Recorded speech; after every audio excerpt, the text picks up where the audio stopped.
বাংলাদেশ থেকে সুইজারল্যান্ডে পাচার হওয়া অর্থ উদ্ধারে অন্তর্বর্তী সরকারকে সহযোগিতা করা হবে বলে বিএনপিকে আশ্বস্ত করেছে ঢাকায় নিযুক্ত সুইজারল্যান্ডের রাষ্ট্রদূত। বৃহস্পতিবার রাজধানীর গুলশানে বিএনপির চেয়ারপারসনের রাজনৈতিক কার্যালয়ে দলের মহাসচিব মির্জা ফখরুল ইসলাম আলমগীরের সঙ্গে ঘণ্টাব্যাপী বৈঠকে তিনি এই আশ্বাস দেন।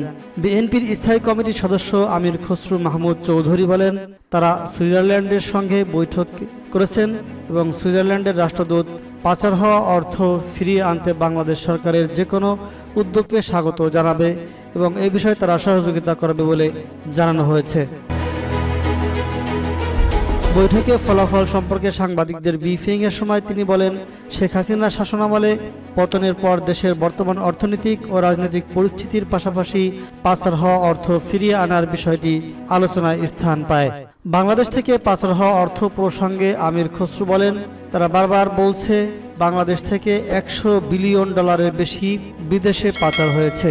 দেশের অর্থনীতি ও বৈদেশিক মুদ্রা রিজার্ভ ভয়াবহ অবস্থায় পৌঁছে গিয়েছে। বিএনপির এই নেতা বলেন, আওয়ামী লীগ সরকার এত বেশি অর্থ পাচার করেছে যে দেশের রিজার্ভ একেবারে তলানিতে গিয়ে ঠেকেছে। প্রত্যেক নাগরিক তাদের দৈনন্দিন জীবনের প্রভাব অনুভব করছেন।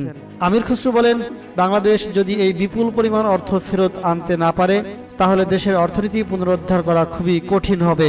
আমরা তাদের সহযোগিতার আশ্বাস পেয়েছি, তারা নিশ্চয়ই আমাদের সহযোগিতা করবে। এক প্রশ্নের জবাবে আমির খসরু বলেন, বিএনপি অন্তর্বর্তী সরকারকে কোনো ধরনের নির্দিষ্ট সময়সীমা দেয়নি, তবে সুষ্ঠু নির্বাচন করতে যুক্তিসঙ্গত সময় লাগবে। তিনি বলেন, যৌক্তিক সময়ের মধ্যে একটি নিরপেক্ষ ও গ্রহণযোগ্য নির্বাচন অনুষ্ঠিত হবে, এটা সবাই প্রত্যাশা করে। যারা অন্তর্বর্তীকালীন সরকারের আছেন তারাও এটা বিশ্বাস করেন। আমির খসরু মাহমুদ চৌধুরী বলেন, বৈঠকে সুইজারল্যান্ড রাষ্ট্রদূত বর্তমান প্রেক্ষাপটে বাংলাদেশের রোডম্যাপ ও দেশের ভবিষ্যৎ নিয়ে বিএনপির মতামত ও ভাবনা জানতে চান। বিএনপির এই নেতা বলেন, প্রকৃতপক্ষে বাংলাদেশের রাজনৈতিক অর্থনীতি সহ কাঠামো ভেঙে পড়েছে। বর্তমান অবস্থা থেকে উত্তরণের উপায় কি এবং এখানে আমরা কি করতে পারি তা জানতে চেয়েছেন তিনি। দেশের সাংবিধানিক প্রতিষ্ঠানগুলোর দুঃখজনক অবস্থায় রয়েছে উল্লেখ করে তিনি বলেন, প্রতিষ্ঠানগুলোকে কিভাবে সঠিক পথে আনা যায় এবং পুনরুদ্ধার করা যায় তা নিয়ে বৈঠকে আলোচনা হয়েছে। বাংলাদেশে গণতন্ত্র পুনঃপ্রতিষ্ঠা ও গণতন্ত্রকে সঠিক শৃঙ্খলায় ফিরিয়ে আনতে সুইজারল্যান্ড সহযোগিতার আশ্বাস দিয়েছেন।